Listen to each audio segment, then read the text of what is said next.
You're listening to the Astromommy Daily Horoscope, a forecast that hopes to shine a light in the dark, helping us all see where we've been, where we are, and where we're going.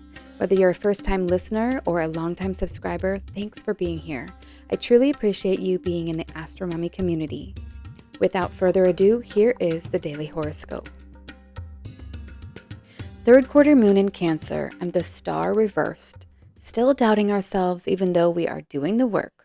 Daily Horoscope check-in for Tuesday, September 24th, 2024. Good morning, friends.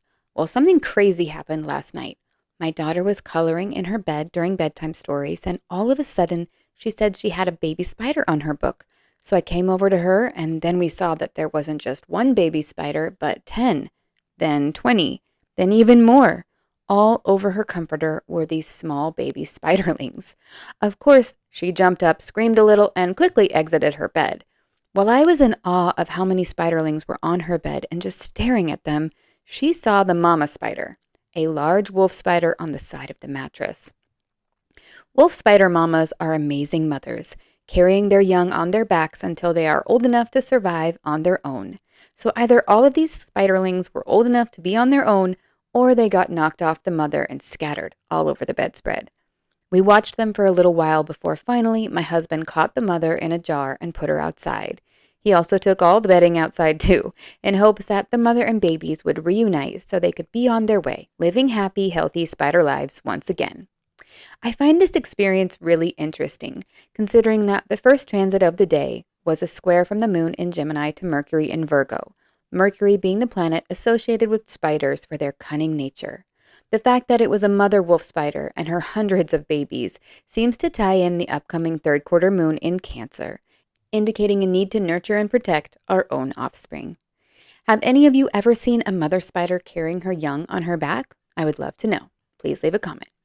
Okay, let's get into the astrology. All times are in Eastern Time unless mentioned otherwise. Early in the morning at 4:13 a.m., the moon in Gemini formed a square, a 90-degree angle, to Mercury in Virgo, indicating some trouble with communicating our feelings or having things go smoothly with family and friends.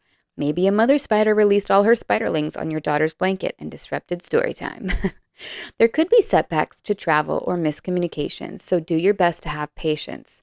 It's possible to hear about lying in the news, which evokes an emotional response today, with Mercury's upcoming opposition to Neptune tomorrow as well.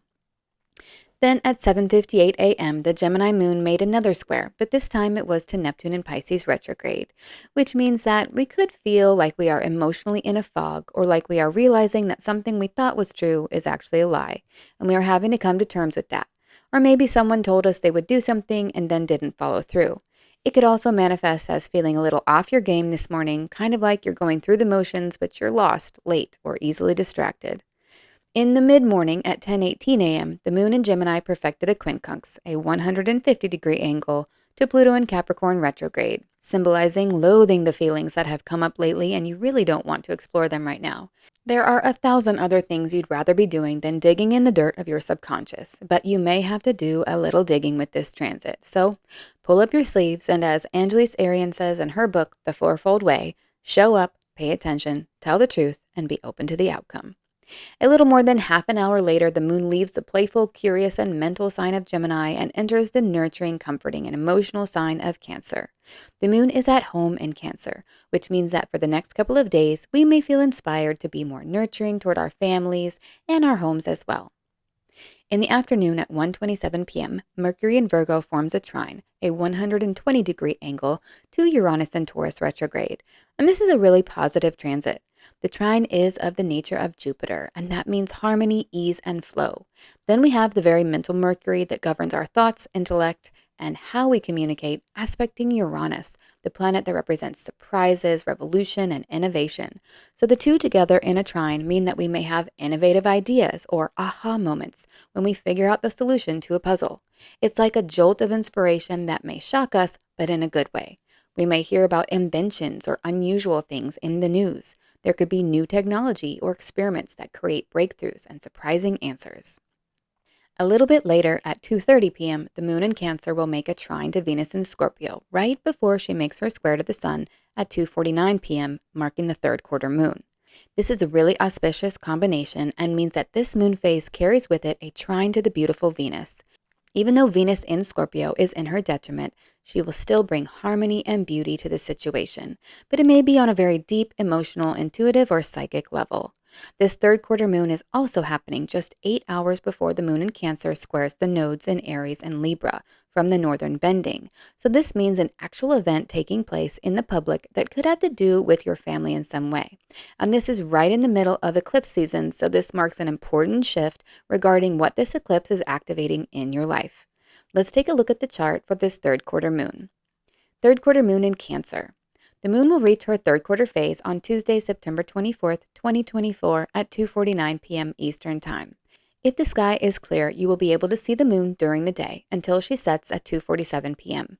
She will be a beautiful half moon with her left side illuminated. She will rise again after midnight tonight.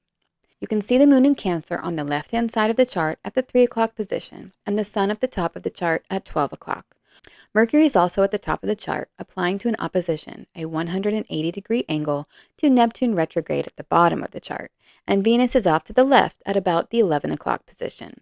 Venus is still in a trine with the moon at the time of the third quarter, so this lunar phase is greatly influenced by Venus in a positive way.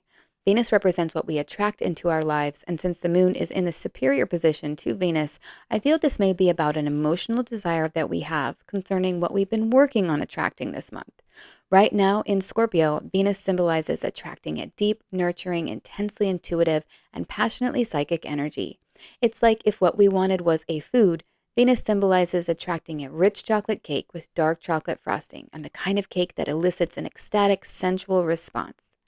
Additionally, our familial and romantic relationships are being highlighted with this lunar phase in trine to Venus.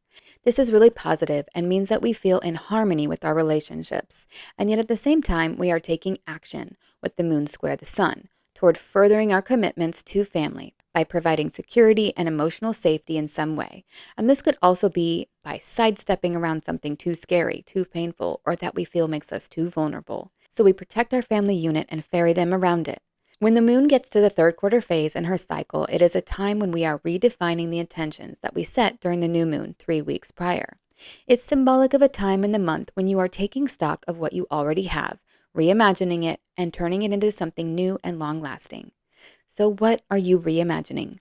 What are you tidying up? What are you nurturing? What are you sidestepping? These are the types of questions you may be asking yourself during this phase of the moon.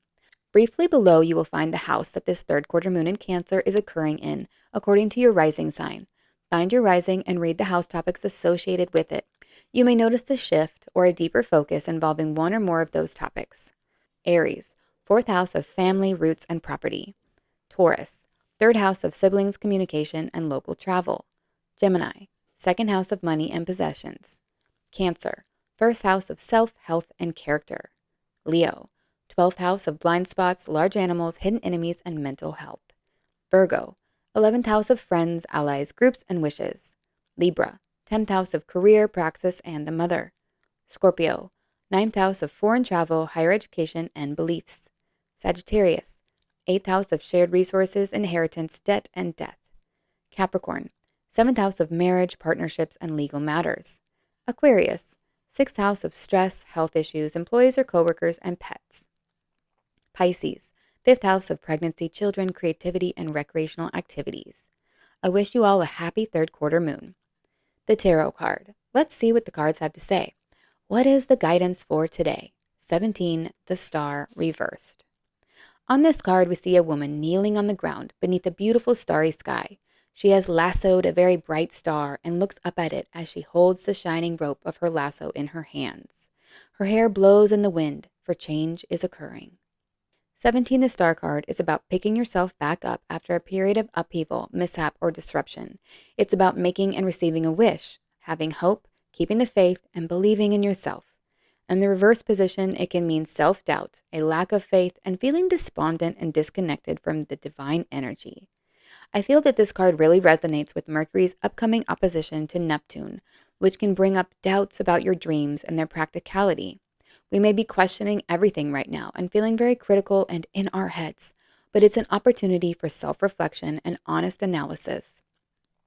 Find your strength by laying out the truths, maybe even writing them down so they don't get lost in illusion, and understanding that clarity of thought is harder right now than normal, and it's okay to need some time to process things. Don't give up sleeping in your bed forever because it once had a visit by a mama wolf spider who released her spiderlings. Your bed can once again be a safe haven, but you will have to face this fear so you can move on. I would love to hear your thoughts in the comments. I hope this is helpful. Until tomorrow, Astromommy. Thank you for reading or listening to the Daily Horoscope. Quick links and resources can be found at the bottom of the newsletter. Today's card was pulled from the Light Seers Tarot, available on Amazon. If you seek knowledge and enlightenment, the Astromommy newsletter may be right for you. Side effects of reading or listening to the Astromommy newsletter are common and include joy, jubilation, delight, happiness, gratitude, love, triumph, feeling in tune with the universe, experiencing deep insights, reflections, and contemplations, a lightened soul, a lighter step, feeling awake when others are asleep, illuminated, enlightened, having spiritual experiences, noticing repeating numbers, animals in nature, or songs on the radio that speak to you, getting vibes, clairvoyance, clairaudience, and clairsmelliance, feeling like you know a secret language, biophilia, crying tears of joy, emotional literacy, feeling lively, stable, exalted, having an auric glow, or feeling like you woke up on the right side of the bed have all been reported. If you purchase anything through the affiliate links that I provide in the newsletters, I will make a very small commission. Thanks for listening.